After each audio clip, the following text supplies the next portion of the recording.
ನನಗೆ ಇಷ್ಟ ತನಕ ಇದು ಕೋ ಎಜುಕೇಶನ್ ಸ್ಕೂಲ್ ಅನ್ಕೊಂಡಿದ್ದೆ, ಹುಡುಗರು ಹುಡುಗಿಯರು ಇಬ್ರು ಇದ್ದಾರೆ ಅಂತ. ಈಗ ನೋಡಿದ್ರೆ ಫಂಕ್ಷನ್ ಆದ್ಮೇಲೆ ನೋಡಿದ್ರೆ ಬರೀ ಹುಡುಗಿಯರ್ ಸ್ಕೂಲ್ ಏನಾಯ್ತು ಅನ್ನಿಸ್ತು. ಹುಡುಗರು ಏನಾಗಿದ್ದೀರ ನೀವು? ನಂಗೆ ಯಾಕಂಗದಿರ? ನೀವು ಕುಣಿರ, ನೀವು ಏನಾದ್ರು ಮಾತಾಡ್ರಿ, ಏನಾದ್ರು ಆಡ್ರಿ, ಹಿಂಗೆ ಕುತ್ಕೋಬಾರ್ದು. ನೀವು ಗಂಡಸರು ಅಂತ ತೋರಿಸ್ಬೇಕು ಮುಂದೆ, ಅಂತ ಆಯ್ತಲ್ಲ ಈಗ. ಸರಿ, ನಾನು ಪೂಜ್ಯರ ಬಗ್ಗೆ ಒಂದ್ ಸ್ವಲ್ಪ ಹೊತ್ತು ಮಾತಾಡ್ತೀನಿ. ನನಗೆ ಶಿವಣ್ಣ ತಮ್ಮ ಆಗ್ಬೇಕು, ನಮ್ಮ ಅಣ್ಣನ ಶಿಷ್ಯನೂ ಹೌದು. ಅಣ್ಣ ನೀವು ಬಂದು ಅಜಯ್ ಬಗ್ಗೆ ಒಂದು ಸ್ವಲ್ಪ ಹೊತ್ತು ಮಾತಾಡು ಅಂತ ನನಗೆ ಹೇಳಿದಾಗ, ನನ್ನ ಜೀವನದಲ್ಲಿ ನನ್ನನ್ನು ಪ್ರೀತಿಸಿದಂತಹ ಗುರು, ಅಂತಹ ದೇವರು, ನಮಗೆ ನನ್ನ ಅಣ್ಣನಿಗೆ ಬದುಕನ್ನು ಕೊಟ್ಟು ಆಶ್ರಯ ಕೊಟ್ಟಂತಹ ಗುರು, ಅವ್ರ ಬಗ್ಗೆ ಎಲ್ಲಿಯೂ ಮಾತಾಡಿರಲಿಲ್ಲ. ಯಾವುದೇ ವೇದಿಕೆಯಲ್ಲಿ ಮಲ್ಲಿಕಾರ್ಜುನ ಶ್ರೀಗಳ ಬಗ್ಗೆ ಮಾತಾಡಿದ್ದೆ, ಒಂದ್ 2-3 ಕಡೆ ಮಾತಾಡಿದ್ದೆ, ಅವ್ರ ಕಡೆ ಬರೆದಿದ್ದೆ ಅವ್ರ ಬಗ್ಗೆ. ಆದ್ರೆ ಈ ದೇವರ ಬಗ್ಗೆ ಮಾತಾಡಬೇಕಾದ್ರೆ ನನಗೆ ಮಾತೇ ಬರ್ತಾ ಇಲ್ಲ. ಅಂತಹ ಒಂದು ದಿವ್ಯ ಚೇತನ ಇದು. ನಾನು ಅದಕ್ಕೆ ಒಂದಷ್ಟು ಅವ್ರಿಗೆ ಏನೆಲ್ಲ ಕರಿಬೋದು, ಅವರಿಗೆ ಅದಕ್ಕೆ ಮಹಾಬೆಳಕು ಅನ್ಲೋ, ನಂದಾದೀಪ ಅನ್ಲೋ, ದಿವ್ಯ ಜ್ಯೋತಿ ಅನ್ಲೋ, ನೊಂದವರ ಧ್ವನಿ ಅಂತ ಹೇಳೋ, ಬಡವರ ಪರ ಅಂತ ಹೇಳೋ, ಅಥವಾ ವೃದ್ಧರ ಆಶಾದೀಪ ಅಂತ ಹೇಳೋ, ಏನೇನು ಒಳ್ಳೆಯ ಪದಗಳಿದಾವೋ ಆ ಎಲ್ಲಾ ಪದಗಳನ್ನ ಆ ದೇವರಿಗೆ ನಾವು ಸೂಚಿಸ್ಬೇಕು. ಯಾಕಂದ್ರೆ ಅಂತ ದೇವರು ಮತ್ತೆ ಸಿಗಲ್ಲ, ಮುಂದೆ ಬರಲಿಲ್ಲ. ಏನಾದ್ರೂ ಇರಲಿ, ಒಂದು ಸಂಸ್ಕೃತದಲ್ಲಿ ಒಂದು ಶ್ಲೋಕ ಬರ್ತದೆ, ಅರ್ಥ ಮಾತ್ರ ಹೇಳ್ತೀನಿ, ಗಮನ ಇಟ್ಟು ಕೇಳಿಸ್ಕೊಡ್ರಿ. ನಾ ಬಹಳ ಹೊತ್ತು ಮಾತಾಡಲ್ಲ, ಯಾಕೆಂದ್ರೆ ಸಮಯದ ಅವಕಾಶನೂ ಇದೆ. ನಿಮ್ಮೆಲ್ಲರ ಅಪ್ಪಣೆ ಕೇಳ್ಕೊಂಡು ನಾನು ಸ್ವಲ್ಪ ಹೊತ್ತು ಮಾತಾಡ್ತೀನಿ, ಅಜಯರ ಬಗ್ಗೆನೂ ಮಾತಾಡ್ತೀನಿ. ಆಕಾಶದಿಂದ ಬಿದ್ದ ಮಳೆ ಹನಿಯ ಭವಿಷ್ಯ ಅದು ಯಾವ ಜಾಗದಲ್ಲಿ ಬೀಳುತ್ತೋ ಅಲ್ಲಿ ನಿರ್ಧಾರ ಆಗುತ್ತಂತೆ. ಮಕ್ಕಳು ಕಳಿಸ್ಕೊಡ್ರಿ, ಹುಡುಗರು. ಆಕಾಶದಿಂದ ಮಳೆ ಹನಿ ಬೀಳುತ್ತಲ್ಲ, ಯಾವ ಜಾಗದಲ್ಲಿ ಬೀಳುತ್ತೋ ಅಲ್ಲಿ ಅದರ ಭವಿಷ್ಯ ನಿರ್ಧಾರ ಆಗುತ್ತೆ. ಅಂದ್ರೆ ಮಳೆ ಹನಿ ಮೇಲಿಂದ ಬೀಳಬೇಕಾದ್ರೆ ಒಂದು ಕಾದ ಕಲ್ಲಿನ ಮೇಲೆ, ಕಾದ ತಗಡಿನ ಮೇಲೆ ಬಿದ್ದರೆ ಒಂದು ಕ್ಷಣದಲ್ಲಿ ಆವಿಯಾಗಿ ಹೋಗುತ್ತೆ. ನಿಮಗೆ ಗೊತ್ತಿದೆ, ನೀರಿನ ಹನಿ ಬಿದ್ದರೆ. ಅದೇ ನೀರು ಒಂದು ತಾವರೆ ಎಲೆ ಮೇಲೆ ಬಿದ್ದರೆ 1 ಗಂಟೆ 2 ಗಂಟೆ ಒಳೆಯುವಂತ ಮುದ್ದಾಗಿದ್ದು ನಿಧಾನಕ್ಕೆ ಆವಿಯಾಗಿ ಹೋಗುತ್ತೆ. ಅದೇ ಮಳೆ ಹನಿಯ ನೀರು ಸಮುದ್ರದ ಆಳದಲ್ಲಿ ಬಾಯಿ ತೆರೆದು ಕುಳಿತಿರುವಂತಹ ಕಪ್ಪೆ ಚಿಪ್ಪಿನೊಳಗಡೆ ಬಿದ್ದರೆ ಸಾವಿರಾರು ವರ್ಷ ಹೊಳೆಯುವಂತಹ ಮುತ್ತು ಆಗುತ್ತೆ. ಅಂತಹ ಮುತ್ತು ಈ ಶ್ರೀಗಳು, ನೀವು ಅಂತಹ ಮುತ್ತುಗಳಾಗಬೇಕು ವಿದ್ಯಾರ್ಥಿಗಳು. ನಾನು ಯಾಕೆ ಹೇಳ್ತಾ ಇದ್ದೀನಿ ಅಂತಂದ್ರೆ, ತಕ್ಷಣ ನೀ ಬಂಡೆ ಮೇಲೆ ಬಿದ್ದ ತಕ್ಷಣ ನೀರು ಆವಿ ಆದಂಗೆ ಆಗಬಾರ್ದು. ಅದಕ್ಕೊಂದು ಸಣ್ಣ ಕತೆ ಹೇಳ್ತೀನಿ, ಜಪಾನಿನ ಜನ ಕತೆ ಹೇಳ್ತೀನಿ. ಲಾಟಿನಿನ ಕುರುಡ ಅಂತ ಒಂದು ಕತೆ. ಲಾಟಿನ್ ಎಷ್ಟು ಜನ ನೋಡಿದಿರಿ? ನೋಡಿಲ್ವಾ? ಲೈಟು ಲಾಟಿನು ನೋಡಿದೀರಾ? ಹುಡುಗಿಯರು ನೋಡಿಲ್ವಾ? ನೋಡಿದೀರಾ? ಹೇಳಿ. ಈಗ ಆಯ್ತು, ಕೇಳಿಸ್ಕೊಡ್ರಿ, ಕರೆಕ್ಟಾಗಿ ಕೇಳಿಸ್ಕೊಡ್ರಿ. ಒಬ್ಬ ಕುರುಡ ಒಂದು ದಿನ ಸಾಯಂಕಾಲ ಪಕ್ಕದ ಹಳ್ಳಿಯಲ್ಲಿ ತನ್ನ ಗೆಳೆಯನ ಮನೆಗೆ ಹೋಗ್ತಾನೆ. ಒಬ್ಬ ಕುರುಡ, ಕಣ್ಣಿಲ್ಲ ಕುರುಡ, ಪಕ್ಕದ ಮನೆ ಗೆಳೆಯನ ಮನೆಗೆ ಹೋಗ್ತಾನೆ. ಗೆಳೆಯನ ಮನೆಗೆ ಹೋಗಿ ರಾತ್ರಿ ಅಲ್ಲಿ ಊಟ ಮಾಡ್ತಾನೆ. ಊಟ ಮಾಡಿದ್ಮೇಲೆ ರಾತ್ರಿ ವಾಪಸ್ ಬರ್ಬೇಕಲ್ಲ, ಕತ್ಲಾಗಿರುತ್ತೆ. ಕುರುಡ ಕತ್ಲಾಗಿರುತ್ತಲ್ಲ, ವಾಪಸ್ ಬರಬೇಕು. ಅದಕ್ಕೆ ಕುರುಡ ಏನ್ ಮಾಡ್ತಾನೆ ಅಂದ್ರೆ, ತನ್ನ ಗೆಳೆಯನಿಗೆ ಕೇಳ್ತಾನೆ, ಗೆಳೆಯ ನಾನು ವಾಪಸ್ ಊರಿಗೆ ಹೋಗ್ತೀನಿ, ಕತ್ಲಾಗ್ಬಿಟ್ಟಿದೆ, ಸ್ವಲ್ಪ ಲಾಟಿನ್ ಕೊಡು ಅಂತ. ಕುರುಡನಿಗೆ ಲಾಟಿನ್ ಬೇಕಾ? ಯಾಕೆ ಬೇಡ? ಮೊದಲೇ ಕುರುಡ, ಅದಕ್ಕೆ ಬೇಡ ನೀವ್ ಹೇಳ್ತೀರಿ. ಆ ಗೆಳೆಯ ಲಾಟಿನ್ ಕೇಳಿದ ತಕ್ಷಣ ಅವ್ನ ಗೆಳೆಯ ಹೇಳ್ತಾನೆ, ನೀನು ಮೊದಲೇ ಕುರುಡ, ನಿನಗೆ ಯಾವುದು ಲಾಟಿನು ಅಂತ. ಅದಕ್ಕೆ ಇವನು ಹೇಳ್ದ, ನನಗೆ ಲಾಟಿನ್ ಬೇಡ, ದಾರಿಗೆ ಹೋಗ್ತಿರ್ತಾನ, ಎದುರಿಗೆ ಬರೋದು ಯಾರು ನನಗೆ ಡಿಕ್ಕಿ ಹೊಡಿಬಾರ್ದು. ಎದುರಿಗೆ ಬರೋದು ನಾನು ಸ್ಪಷ್ಟವಾಗಿ ಕಾಣಿಸ್ತೀನಿ, ಲಾಟಿನ್ ಇಟ್ಕೊಂಡಿದ್ರೆ ಅದಕ್ಕೆ ಲಾಟಿನ್ ಕೊಡು ಅಂದ. ಸರಿ, ಕೊಟ್ಟ ಲಾಟಿನ್. ಲಾಟಿನ್ ಕೊಟ್ಟ ಮೇಲೆ ಕುರುಡ ಲಾಟಿನ್ ಹಿಡ್ಕೊಂಡು ದಾರಿಗೆ ಬರ್ತಾ ಇರ್ತಾನೆ. ಅರ್ಧ ದಾರಿಗೆ ಬಂದಿರ್ತಾನೆ, ಎದುರಿಗೆ ಅವನ ಬಂದು ನೇರವಾಗಿ ಅವನಿಗೆ ಡಿಕ್ಕಿ ಹೊಡೆದೇ ಬಿಡ್ತಾನೆ. ಡಿಕ್ಕಿ ಹೊಡೆದ ತಕ್ಷಣ ಕುರುಡ ಹೇಳ್ತಾನೆ, ಅಲ್ಲಪ್ಪ ನಾನು ಕುರುಡ, ನನಗೆ ಕಣ್ಕಾಣಲ್ಲ, ಆದ್ರೂ ಕೂಡ ಎದುರಿಗೆ ಬರೋರು ಕಾಣ್ಲಿ ಅಂತೇಳಿ ನಾನು ಲಾಠಿ ಹಿಡ್ಕೊಂಡು ಬಂದಿದ್ದೀನಿ, ಆದ್ರೂ ಡಿಕ್ಕಿ ಹೊಡಿತೀಯಲ್ಲ ನಿನಗೆ ಕಾಣಲ್ವಾ ಅಂತ. ಅದಕ್ಕೆ ಅವಾಗ ಅವನು ಹೇಳ್ತಾನೆ, ಲಾಠಿ ಹಿಡ್ಕೊಂಡಿದೀಯ ನಿಜ, ಒಳಗಡೆ ಬತ್ತಿ ಹಚ್ಕೋಬಾರ್ದ. ಇದೇನ್ ಹೇಳುತ್ತೆ ಅಂದ್ರೆ, ಪ್ರತಿನಿತ್ಯ ನೀವು ದೇಹ ಎನ್ನುವಂತ ಲಾಠಿನ ಹಿಡ್ಕೊಂಡು ಶಾಲೆಗೆ ಬರ್ತೀರಿ. ಗಮನ ಇಟ್ಟು ಕೇಳಿಸ್ಕೊಡ್ರಿ, ದೇಹ ಲಾಠಿ ನಿಂತಂಗೆ. ಈ ಲಾಠಿ ಹಿಡ್ಕೊಂಡು ಮನೆಗೆ ಕಾಲೇಜಿಗೆ ಬರ್ತೀರಿ, ಶಾಲೆಗೆ ಬರ್ತೀರಿ. ಶಾಲೆಯಿಂದ ಹೋಗ್ಬೇಕಾದ್ರೆ ಜ್ಞಾನ ಎನ್ನುವಂತ ಬೆಳಕನ್ನು ಹಚ್ಕೊಂಡು ಹೋಗದೆ ಇದ್ರೆ ಇಡೀ ಜಗತ್ತು ನಿಮಗೆ ಡಿಕ್ಕಿ ಹೊಡೆಯುತ್ತೆ. ನೀವು ಮಕ್ಕಳಾಗಿರುವಂತವರು ಮೊದಲು ವಿದ್ಯಾರ್ಥಿಗಳು, ನಾನು ಬಾಯ್ಸ್ ಹೇಳ್ತಾ ಇದ್ದೇನೆ, ವಿದ್ಯಾರ್ಥಿನಿಯರು ಆಕ್ಟಿವ್ ಆಗಿದ್ದಾರೆ ನನಗೆ ಕಾಣಿಸ್ತಾ ಇದೆ. ನೀವು ವಿದ್ಯಾರ್ಥಿಗಳು ಯಾವುದೇ ಕಾರಣಕ್ಕೆ ಹಿಂಜರಿಬಾರದು, ನಿರಂತರವಾಗಿ ಸಾಧನೆ ಮಾಡ್ತಾ ಇರುವ. ಇಲ್ಲಿ ನಾನು ಶಿವಕುಮಾರ ಶ್ರೀಗಳ ಬಗ್ಗೆ ನಾನೊಂದಿಷ್ಟು ಮಾತಾಡ್ತೇನೆ. ಸುಮಾರು 85 ವರ್ಷಗಳ ಹಿಂದೆ ಒಂದು ಧ್ವನಿ ಬರುತ್ತೆ, ಒಂದು ಹೇಳಿಕೆ ಬರುತ್ತೆ, ಈಗಿನ ಸನ್ಯಾಸಿಗಳಿಂದ ಜಗತ್ತಿಗೆ ಭಯಂಕರ ಹಾನಿಯಾಗಿದೆ ಅಂತ. ಈಗಿನ ಸನ್ಯಾಸಿಗಳಿಂದ, ಈಗಿನ ಸ್ವಾಮೀಜಿಗಳಿಂದ ಜಗತ್ತಿಗೆ ಭಯಂಕರ ಹಾನಿಯಾಗಿದೆ. ಸನ್ಯಾಸಿಗಳು ಕೆಡ್ಲಿಕ್ಕೆ ಕಾರಣ ಅವರ ಭಕ್ತರಲ್ಲಿರುವಂತ ಅಜ್ಞಾನ ಕಾರಣ ಅಂತ. ಇದನ್ನ ಹೇಳಿದವರು ಯಾರೋ ಒಬ್ಬ ಕ್ರಾಂತಿಕಾರಿ ಕವಿ ಅಲ್ಲ, ಒಬ್ಬ ರಾಜಕಾರಣಿ ಅಲ್ಲ. ಈ ಮಾತನ್ನು ಹೇಳಿದವರು ಇದೇ ಶಿವಕುಮಾರ ಸ್ವಾಮಿಗಳು. ಆ ಮಾತನ್ನು ಹೇಳಿ ಅದರಂತೆ ಅವ್ರು ನಡ್ಕೊಂಡು ಒಂದು ಭಯಂಕರವಾದಂತ ಒಂದು ಕ್ರಾಂತಿ ಮಾಡ್ತಾ ಹೋದ್ರಲ್ಲ.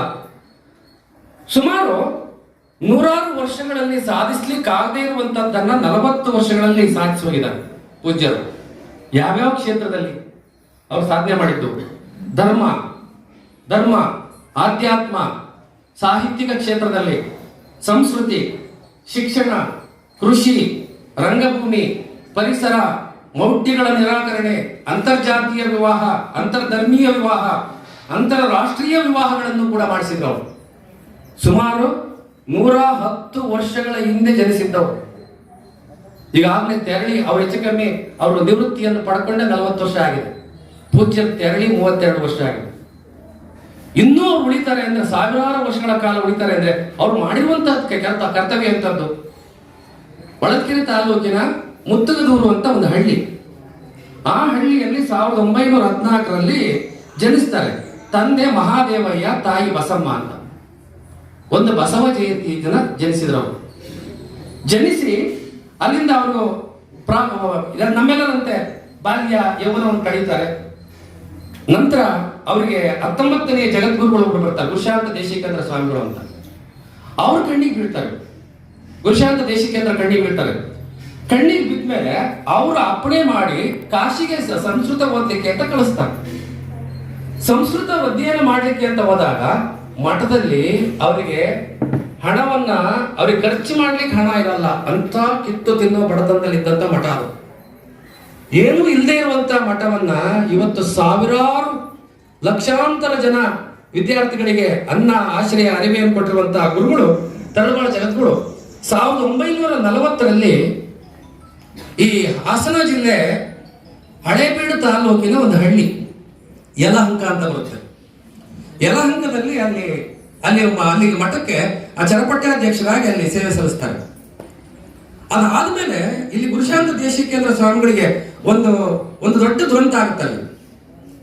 ಅದು ಗೊತ್ತಿದೆ, ಕೆಲವರಿಗೆಲ್ಲ ಗೊತ್ತಿದೆ. ಅದೇನಾಯ್ತು ಅಂತ ಗೊತ್ತಿದೆ, ಅದು ಹೇಳಕ್ ಹೋಗಲ್ಲ ನನ್ನ ಮಕ್ಕಳಿಗೆ, ನಿಮ್ಗೆ ಅದು ಅರಿವಾಗಕ್ ಬೇಡ ಅಂತ. ಆ ವಿಷಮ ಪರಿಸ್ಥಿತಿಯಲ್ಲಿ ಏನ್ ಮಾಡ್ತಾರೆ ಅಂದ್ರೆ, ಅಲ್ಲಿಂದ ನೇರವಾಗಿ ಸಿರಿಗೆರೆಗೆ ಬಂದು ಅಲ್ಲಿ ಒಂದು ಮಹಾನ್ ಕ್ರಾಂತಿಯನ್ನು ಮಾಡಿಕೊಂಡು ತಳವಾಳ ಜಗದ್ಗುರು ಮಠದ ಆ ಹಿರಿಯ ಗುರುಗಳಾಗಿ ಸೇವೆಯನ್ನು ಸಲ್ಲಿಸಲಿಕ್ಕೆ ಶುರು ಮಾಡ್ತಾರೆ. ಅವರು ಬಂದ ಮೇಲೆ 1946ರಲ್ಲಿ ಹಳ್ಳಿಗಳಿಗೆ ಶಿಕ್ಷಣ ಬೇಕು ಅನ್ನೋ ಕಾರಣಕ್ಕೆ ಮೊಟ್ಟ ಮೊದಲ ಶಿಕ್ಷಣ ಸಂಸ್ಥೆಯನ್ನು ಹೈಸ್ಕೂಲ್ ತೆರೀತಾರೆ ಸಿರಿಗೆರೆಯಲ್ಲಿ. ಸಿರಿಗೆರೆಯಲ್ಲಿ ಹೈಸ್ಕೂಲ್ ತೆರೆದ ಮೇಲೆ ಎರಡನೇದಾಗಿ ಇಲ್ಲಿ ತೆರೀತಾರೆ ಈಗಿರುವಂತ ಈ ಶಾಲೆ. ಎರಡನೇದಾಗಿ ತೆರೆದಂತಹ ಶಾಲೆ. ಸುಮಾರು 150ಕ್ಕೂ ಹೆಚ್ಚು ಶಾಲೆಗಳಿವೆ, 100 ಕಾಲೇಜುಗಳಿವೆ, ಇಂಜಿನಿಯರಿಂಗ್ ಕಾಲೇಜ್ ಇದೆ. ಇದನ್ನು ಒಬ್ಬ ವ್ಯಕ್ತಿ ಮಾಡಲಿಕ್ಕೆ ಸಾಧ್ಯ ಇದೆಯಾ ಅಂದ್ರೆ ಅದಕ್ಕೆಲ್ಲ ಇಲ್ಲಿದಾರಲ್ಲ ಹಿರಿಯರು, ಇವರೆಲ್ಲರ ತಂದೆ ತಾಯಿಗಳು ಹಿರಿಯರು ಕೊಟ್ಟಂತಹ ಕೊಡುಗೆನೂ ಸಾಕಷ್ಟಿದೆ. ಈಗ ಇಲ್ಲೇ ಕುತ್ಕೊಂಡಿದಾರಲ್ಲ ಇವರೆಲ್ಲರ ಕೊಡುಗೆನೂ ಸಾಕಷ್ಟಿದೆ. ಯಾಕೆಂದ್ರೆ ಈ ಸಂಸ್ಥೆ ಬೆಳೀಲಿಕ್ಕೆ ಅವ್ರು ಬರೀ ಶಿಕ್ಷಣಕ್ಕಷ್ಟೇ ಮಾಡಲಿಲ್ಲ, ಬಸವಣ್ಣನವರ ವಚನಗಳನ್ನ ಹೇಳಲಿಕ್ಕೆ ಜನ ಆ ಸಂದರ್ಭದಲ್ಲಿ ಭಯ ಬೀಳ್ತಾ ಇದ್ರು, ಹಿಂಜರಿತಾ ಇದ್ರು. ಮೊಟ್ಟ ಮೊದಲಿಗೆ ವಚನ ಕ್ರಾಂತಿಯನ್ನು ಮಾಡಿದವರು ಪೂಜ್ಯರು, ಬಸವಣ್ಣವರ ವಚನಗಳು. ಇವತ್ತು ಏನಾದ್ರೂ ಬಸವಣ್ಣ ವಚನಗಳನ್ನು ನಾವು ಹಾಡ್ತಾ ಇದೀವಿ ಅಂದ್ರೆ ಅದಕ್ಕೆಲ್ಲ ಧೈರ್ಯ ಆ ಪೂಜ್ಯರು ಮಾಡಿರುವಂತಹದ್ದು. ಅವರೆಲ್ಲಾದ್ರೂ ಆ ಕ್ರಾಂತಿ ಮಾಡದೇ ಇದ್ರೆ ಇವತ್ತಿಗೂ ಕೂಡ ಬಸವಣ್ಣನ ವಚನ ಯಾವುದೋ ಒಂದು ಮನೆಯಲ್ಲಿ ಗಂಟು ಕಟ್ಟಾಗಿ ಬಿಡಿದಿರ್ತಾ ಇತ್ತು ಅಂತ ಸಾಧನೆ ಮಾಡಿದ್ರು. ಅಕ್ಕಮಹಾದೇವಿಯ ಕದಡಿ ವನ ಎಲ್ಲಿದೆ ಅಂತ ಗೊತ್ತಿರಲಿಲ್ಲ. ಆ ಕದಡಿ ವನವನ್ನ ಪರಿಶೋಧನೆ ಮಾಡಿದವರು ಪೂಜ್ಯರು. ಅದ್ರ ಜೊತೆಗೆ ಇಬ್ರು ಹೋಗ್ತಾರೆ. ಮಹಾದೇವ ಬಣಕಾರರು ಆಗಲೇ ಶಿವಕುಮಾರ್ ಕೊಕ್ಕೆ ಅವರು ನಿಮ್ಗೊಂದು ಹಾಡು ಹೇಳಿಕೊಟ್ರು, ಮಹಾದೇವ ಬಣಕಾರ ಒಂದು ಗೀತೆಯನ್ನು ಹೇಳಿಕೊಟ್ರು. ಅವರು ಮತ್ತೆ ಎಚ್ ತಿಪ್ಪೇರುದ್ರ ಸ್ವಾಮಿ ಅಂತ ಇವ್ರನ್ನ ಕರ್ಕೊಂಡು ಅಲ್ಲಿ ಹೋಗ್ತಾರೆ ಒಂದ್ಸಲ. ಎಲ್ಲಿಗೆ? ಕದಡಿ ವನಕ್ಕೆ. ಅಲ್ಲಿ ಅಡವಿ ಚುಂಚನ ಅಂತ ಬರ್ತಾರೆ. ಅವ್ರನ್ನೆಲ್ಲ ಕರ್ಕೊಂಡು ಹೋಗಿ ಅಜ್ಜೆಯರ ಕಾಡೊಳಗಡೆ ಹೋಗಿ ಆ ಅಕ್ಕಮಹಾದೇವಿಯ ಕದಡಿವನ ಅಕ್ಕಮಹಾದೇವಿಯ ಐಕ್ಯವಾದ ಸ್ಥಳವನ್ನ ಕಾಯ್ದಿರಿಸ್ತಾರೆ. ಇವತ್ತು ಅದು ಉಳ್ಕೊಂತು. ಅದೊಂದು ಬಸವಣ್ಣವರ ಕೂಡಲ ಸಂಗಮ ಅಲ್ಲೇ ಹಿಂದಿನ ನೀರಿನಲ್ಲಿ ಐಕ್ಯ ಆಗ್ತಾ ಇತ್ತು. ಅದನ್ನ ಉಳಿಸಿದವರು ಪೂಜ್ಯರು. ಅದಷ್ಟೇ ಅಲ್ಲ, ತಳಬಾಳ ಕಲಾ ಸಂಘ ಅಂತ ಕಟ್ಟಿದ್ರು. ಪ್ರತಿಯೊಬ್ಬ ಜಾತಿಯವರಿಗೂ ಕೂಡ ಸುಮಾರು 1940ರಲ್ಲಿ ಹಾಸ್ಟೆಲ್ ತೆರೆದ್ರಲ್ಲ. ಈಗ ಬಿಡಿ, ಈಗ ಆ ಜಾತಿ ವ್ಯವಸ್ಥೆ ವರ್ಣ ವ್ಯವಸ್ಥೆ ಸ್ವಲ್ಪ ಹಿಂದಕ್ಕೆ ಸರಿದ್ಬಿಟ್ಟಿದೆ. ಅದು ರಾಜಕೀಯದಲ್ಲಿ ಉಳ್ಕೊಂಡಿದೆ, ಎಲ್ಲೋ ಕೆಲವೊಂದು ಕಡೆ ಉಳ್ಕೊಂಡಿದೆ, ನಮ್ಮಲ್ಲಿ ಉಳ್ಕೊಂಡಿಲ್ಲ. ಅದು ಅಲ್ಲಿ ಎಲ್ಲಾ ಜಾತಿಯವರಿಗೂ ಒಂದೇ ಕಡೆ ಊಟಕ್ಕೆ ಹಾಕ್ತಾರೆ ಅಂತ ಇವರ ವಿರುದ್ಧ ಅನೇಕ ಜನ ಗಲಾಟೆ ಮಾಡ್ತಾರೆ, ಘರ್ಷಣೆ ಮಾಡ್ತಾರೆ.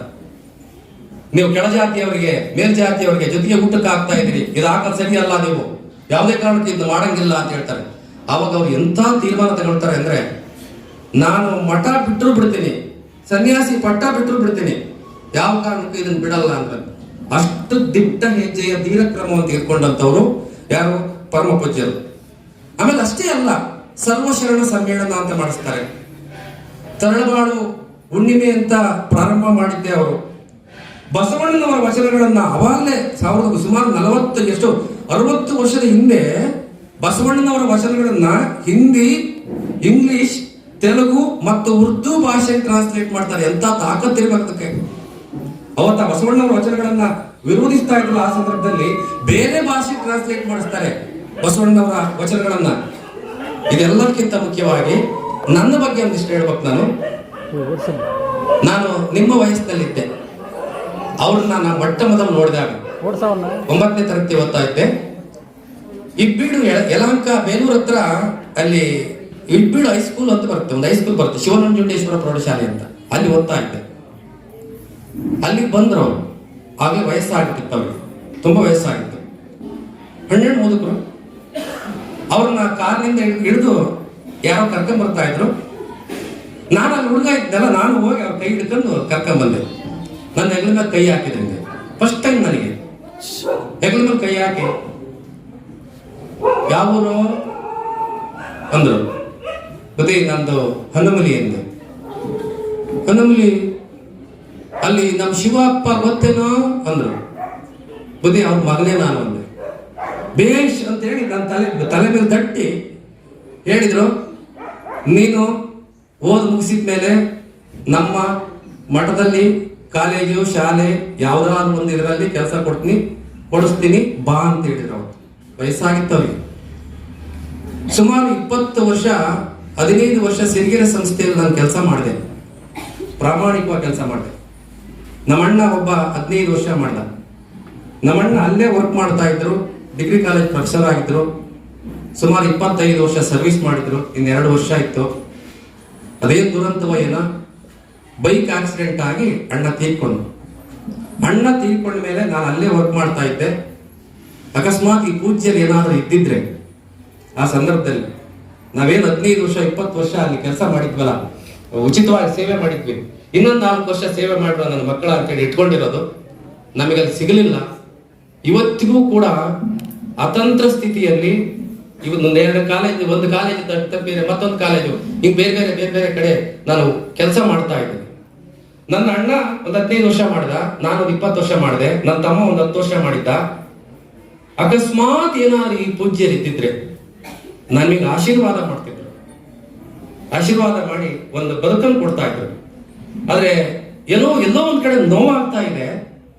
ಇಡೀ ಸಂಸ್ಥೆ ಇಷ್ಟು ಅಷ್ಟೊಂದು ಪ್ರಖರವಾಗಿ ಬೆಳೀತಾ ಇದ್ದಂತ ಸಂಸ್ಥೆ ಮತ್ತೆ ಅದೇ ಗತವೈಭವವನ್ನ ಕಾಣಲಿ ಅನ್ನುವಂತ ಮಾತನ್ನ ನಾನು ಹೇಳಿ, ನೀವೆಲ್ಲರೂ ಅವ್ರ ಬಗ್ಗೆ ಇನ್ನೂ ತುಂಬಾ ಇದೆ ಮಾತನಾಡ್ಲಿಕ್ಕೆ, ಬಹಳ ಹೊತ್ತು ಮಾತಾಡೋದು ಬೇಡ.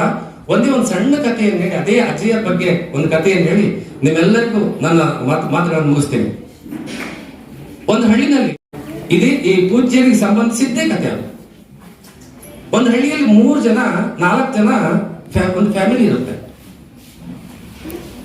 ಗಂಡ ಹೆಂಡತಿ, ಅಜ್ಜ ಅಜ್ಜಿ ಇಬ್ರು, ಅವ್ರಿಗೊಬ್ಬ ಮಗ, ಒಬ್ಬ ಸೊಸೆ. ಅಜ್ಜಿ ಹುಟ್ಟಿನಿಂದ ಕುರುಡ್ರು, ಕಣ್ಣು ಕಾಣಿಸ್ತಿಲ್ಲ. ಮಗನಿಗೆ ಕಿತ್ತು ತಿನ್ನೋ ಬಡತನ, ಒಂದು ತುತ್ತು ಭಿಕ್ಷೆ ಬೇಡಿಕೊಂಡು ತಿನ್ನೋ ಸ್ಥಿತಿಯಲ್ಲಿರ್ತಾನೆ, ಅಷ್ಟು ಬಡತನ. ಅವನಿಗೆ ಮದುವೆ ಆಗಿದೆ, 10 ವರ್ಷ ಆಗಿದೆ, ಮಕ್ಕಳಿಲ್ಲ. ಸೊಸೆಗೊಂದು ಕೊರಗು, ನನಗೆ ಮಕ್ಕಳಿಲ್ಲ ಅನ್ನೋ ಕೊರಗು. ಅವನಿಗೆ ಬದುಕಿಗೆ ಆಧಾರನೇ ಇಲ್ಲ ಅನ್ನೋ ಕೊರಗು. ಅಜ್ಜಿ ಕಣ್ಣಿಲ್ಲ ಅಂತ ಕೊರಗು. ಆ 4 ಜನ ದೇವ್ರನ್ನ ಬೇಡಿಕೊಡ್ತಾ ಇರ್ತಾರಂತೆ. ಏನಂತ ಅಜ್ಜಿ ಕೇಳ್ಕೊತಿದ್ರಂತೆ, ದೇವ್ರೆ ಕಣ್ಣು ಕೊಡೋ, ಬಡತನ ಕೊಟ್ಟೆ, ಕಣ್ಣಾದ್ರೂ ಕೊಡೋ, ಎಲ್ಲರೂ ಜೀವನ ಮಾಡ್ತೀವಿ ಅಂತ. ಮಗ ಕೇಳ್ತಿರ್ತಾನೆ, ದೇವ್ರೆ ಒಂದಿಷ್ಟು ಆಸ್ತಿ ಕೊಡಪ್ಪ, ಎಷ್ಟು ಬಡತನ ಕೊಟ್ಟೆ, ಆಸ್ತಿ ಕೊಡು ಅಂತ ಅವ್ನು ಕೇಳ್ತಿರ್ತಾನೆ. ಸೊಸೆ ಕೇಳ್ಕೊಂತಿರ್ತಾಳೆ, ದೇವ್ರೆ ನನಗೊಂದು ಮಗು ಕೊಡು ಅಂತ ಕೇಳ್ಕೊಂತ ಇರ್ತಾನೆ. 4 ಜನದ್ದು ಒಂದೊಂದು ಬೇಡಿಕೆ. ಅಜ್ಜಿ ಕಣ್ಣು ಬೇಕು ಅಂತ ಕೇಳ್ತಾರೆ, ಮಗ ಆಸ್ತಿ ಬೇಕು ಅಂತ ಕೇಳ್ತಾನೆ, ಸೊಸೆ ಕಣ್ಣು ಬೇಕು ಅಂತ ಕೇಳ್ತಿದ್ದಾಳೆ. ಕೊನೆಗೆ ಇವರೆಲ್ಲರ ಬೇಡಿಕೆಯನ್ನು ನೋಡ್ಲಾರ್ದೆ ಕೇಳಲಾರ್ದೆ ದೇವರು ಕೆಳಕ್ಕೆ ಇಳಿದು ಬಂದಂತೆ. ಇಳಿದು ಬಂದು 4 ಜನದಿಂದ ಒಂದೇ ಒಂದು ವರ ಕೊಡೋಣ ಅಂತ ಬರ್ತಾನ. ಒಂದು ವರ 4 ಜನದಿಂದ, ಕಣ್ಣು ಕೊಡ್ಬೇಕು, ಇಲ್ಲ ಆಸ್ತಿ ಕೊಡ್ಬೇಕು, ಇಲ್ಲ ಮಗು ಕೊಡ್ಬೇಕು. ಬರ್ತಾನೆ, ಬಂದು ಅಜ್ಜಿ ಹತ್ರ ಹೋಗ್ತಾನೆ. ಮೊದಲು ದೇವರು, ಅಜ್ಜಿ ನಾನು ದೇವ್ರು ಬಂದಿದ್ದೀನಿ, ನೀವು ಕೇಳ್ಕೊಂತ ಇದ್ರಲ್ಲ, ನೀವೆಲ್ಲರೂ ಕೇಳ್ಕೊಂತ ಇದ್ದೀರಿ, ಏನಾದ್ರು ವರ ಕೊಡೋಣ ಅಂತ ಬಂದಿದ್ದೀನಿ. ನಿನ್ನ ಸೊಸೆ, ನಿನ್ನ ಮಗ ಎಲ್ಲರೂ ಕೇಳ್ತಾ ಇದ್ರು, ನೀವು ಕಣ್ಣು ಕೇಳ್ತಾ ಇದ್ದೀರಿ. ಕಣ್ಣು ಕೊಡ್ಲೋ, ಆಸ್ತಿ ಕೊಡ್ಲೋ, ಮೊಮ್ಮಗು ಕೊಡ್ಲೋ? ಅವಾಗ ಅಜ್ಜಿ ಕೇಳಿದ್ರು, ದೇವ್ರೆ ಒಂದೇ ವರ ನಾ ಕೊಡೋದು. ಹೂನಪ್ಪ, ಒಂದೇ ವರ ಕೊಡ್ತೀನಿ. ಹಾಗಿದ್ರೆ ನಮಗೆ ಕಣ್ಣು ಕೊಟ್ಬಿಡು ಸಾಕು, ಅವನೇನು ದುಡ್ಕೊಂಡ್ ತಿಂತಾನೆ. ಆಕೆಗೆ ಮಕ್ಕಳು ಆಗಿದ್ರೆ ಚಿಂತೆ ಇಲ್ಲ, ನಮಗೇನು ತಗೊಂಡು ಏನ್ ಮಾಡ್ಬೇಕು, ನನಗೆ ಕಣ್ಣು ಕೊಡು ಅಂತ. ಇದು ಸ್ವಾರ್ಥ. ಸರಿ ಆಯ್ತು ಅಂತ ಮಗನ ಹತ್ರ ಹೋದ. ಮಗನ ಹತ್ರ ಅದೇ ಪ್ರಶ್ನೆ ಕೇಳ, ಕಣ್ಣು ಕೊಡ್ಲೋ, ಆಸ್ತಿ ಕೊಡ್ಲೋ, ಮಗು ಕೊಡ್ಲೋ ದೇವ್ರು? ಆವಾಗ ಅವನು ಕೇಳ್ತಾನೆ, ದೇವ್ರೆ ಒಂದೇ ವರನ ಕೊಡೋದು? ಹೂನಪ್ಪ, ಒಂದೇ ವರ ಕೊಡ್ತೀನಿ. ದೇವ್ರೆ ಅಜ್ಜಿ ಹೆಂಗ ಸಾಯ್ತಾರ, ನಾಳೆ ನಡೆದ್ರೆ ಮುದುಕರು ನೆಗೆದು ಬೀಳ್ತಾವ, ನನಗೆ ಆಸ್ತಿ ಕೊಡು, ಮಕ್ಕಳಾಗದಿದ್ರೆ ನೋಡ್ಕೊಳ್ಳೋಣ, ಇನ್ನು ಮುಂದೆ ನೋಡ್ಕೊಳ್ಳೋಣ ನಾನು. ಇವನೊಳಗೆ ತಲೆ ಒಳಗಡೆ ಇತ್ತು. ಸರಿ ಅಂತಂದು ಅವನಿಗೂ ಹೇಳ್ದ. ಕೊನೆಗೆ ಸೊಸೆ ಹತ್ರ ಬರ್ತಾನೆ ದೇವರು. ಸೊಸೆ ಹತ್ರ ಬಂದು ಕೇಳ್ತಾನೆ, ನೋಡಮ್ಮ ಹಿಂಗೆ ದೇವ್ರು ಬಂದಿದ್ದೀನಿ, ನಿಮ್ಮ ಅಜ್ಜಿ ಹತ್ರ ಹೋಗಿದ್ದೆ, ಗಂಡನ ಹತ್ರ ಹೋಗಿದ್ದೆ, ನಿಮ್ಮ ಅಜ್ಜಿ ಕಣ್ಣು ಕೇಳಿದ್ರು, ನಿನ್ನ ಗಂಡ ನೋಡ್ರಿ ಆಸ್ತಿ ಕೇಳ್ತಾನೆ, ಅವ್ರಿಗೆ ಕಣ್ಣು ಕೊಡ್ಲೋ, ಆಸ್ತಿ ಕೊಡ್ಲೋ, ನಿನಗೆ ಮಗು ಕೊಡ್ಲೋ? ನೀ ಕರೆಕ್ಟಾಗಿ ಕೇಳುವ, ಏನಾದ್ರು ಒಂದು ಹೇಳಿ, ನೀನು ಹೇಳ್ತೀನಿ, 3 ಸೇರಿಸಿ ಕರೆಕ್ಟಾಗಿ ಹೇಳ್ತೀನಿ ಅಂತ. ಅವಾಗ ಆಕೆ ಹೇಳ್ತಾಳೆ, ದೇವ್ರೆ ಒಂದೇ ವರನ ಕೊಡೋದು? ಹೂನಮ್ಮ ಕೊಡ್ತೀನಿ. ಒಂದೇ ವರ ಕೊಡ್ತೀಯ ತಾನೆ? ಹೂನಮ್ಮ, ಕೇಳು, ಅದೇನು ಕೇಳ್ತಿ ಕೇಳು, ಯಾವ ಸರಿ ಅನ್ಸುತ್ತೋ 4 ಜನದಲ್ಲಿ ಒಂದು ಕೊಡ್ತೀನಿ ಅಂತ. ಅವಾಗ ಆಕೆ ಕೇಳ್ತಾಳೆ, ದೇವ್ರೆ ಕೊಡ್ತೀಯಲ್ವಾ, ಕೇಳಮ್ಮ. ಅದಕ್ಕೆ ಆಕೆ ಕೇಳ್ತಾಳೆ, ದೇವ್ರೆ ಬಂಗಾರದ ತೊಟ್ಲಿನಲ್ಲಿ ನಾನು ಹೆತ್ತ ಮಗುವನ್ನು ಆಡಿಸ್ಕೊಳ್ತಾ ಅದರ ಅಂದ ಚಂದನ ನಮ್ಮ ಅತ್ತೆ ಮಾವ ನೋಡ್ಬೇಕು. ಬಂಗಾರದ ತೊಟ್ಲಿನಲ್ಲಿ ನಾನು ಹೆತ್ತ ಮಗುವನ್ನು ಆಡಿಸ್ಕೊಳ್ತಾ ಅದರ ಅಂದ ಚಂದನ ನಮ್ಮ ಅತ್ತೆ ಮಾವ ನೋಡ್ಬೇಕು ಅಂತದೊಂದು ವರ ಕೊಡೋ ಒಂದು. ದೇವ್ರು ತಥಾಸ್ತಂದ. ಈ ಕೆಲಸ ಎಂಥದ್ದು ಅಂದ್ರೆ, ಬಂಗಾರದ ತೊಟ್ಲು ದುಡ್ಡು ಬಂತು, ನಾನು ಹೆತ್ತ ಮಗು ಅಂದ್ರೆ ಮಗು ಬಂತು, ಅದ್ರ ಅಂದ ಚಂದನ ನಮ್ಮ ಅತ್ತೆ ಮಾವ ನೋಡ್ಬೇಕು ಅಂದ್ರೆ ಕಣ್ಣು ಬಂತು. 3 ಬಂತಲ್ಲ, ಚಪ್ಪಾಳೆ ಹೊಡೀರಿ. ನಾನೇ ಹೊಡ್ಕೊಳ್ಳೋಣ ಪಟ. ಸರಿ, ಇದು ಇಂತಹ ವ್ಯಕ್ತಿತ್ವ ಅವರದ್ದು. ಈಗ ಅರ್ಥ ಆಯ್ತಲ್ಲ? ಆ ಹೆಣ್ಣು ಮಗಳಿದ್ದಲ್ಲ, ಅಂತಹ ವ್ಯಕ್ತಿತ್ವ ಅವ್ರದ್ದು. ಎಲ್ಲರೂ ಒಳ್ಳೇದಾಗಬೇಕು, ಎಲ್ಲರಿಗೂ ಒಳ್ಳೇದು ಮಾಡಬೇಕು ಎನ್ನುವಂತ ಚೈತನ್ಯ ಅದು. ಅದನ್ನ ಯಾವತ್ತೂ ಮರಿಬೇಡ್ರಿ. ಅದರ ಜಾಗದಲ್ಲಿ ನೀವು ಕಲಿತಾ ಇದ್ದೀರಿ. ನಿಮ್ಮ ಬದುಕು, ನಿಮ್ಮ ಜೀವನ ಸುಖಕರವಾಗಿರಲಿ ಅಂತ ಹಾರೈಸ್ತಾ ನನ್ನ ಮಾತನ್ನ ಕೇಳಿದ್ದಕ್ಕೆ ನಿಮ್ಮೆಲ್ಲರಿಗೂ ವಂದಿಸಿ ನನ್ನ ಮಾತನ್ನು ಮುಗಿಸ್ತೇನೆ. ನಮಸ್ಕಾರ.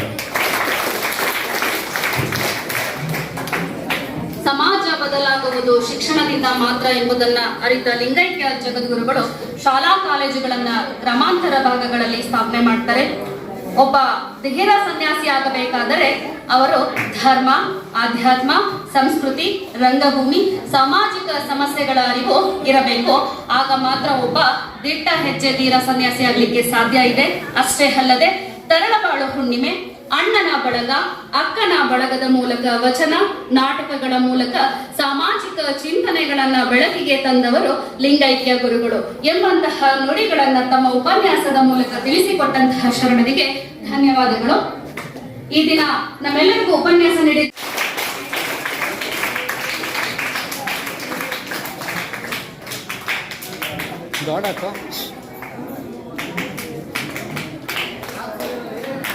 ಚಪ್ಪಾಳೆ ಮೂಲಕ ಸನ್ಮಾನಕ್ಕೆ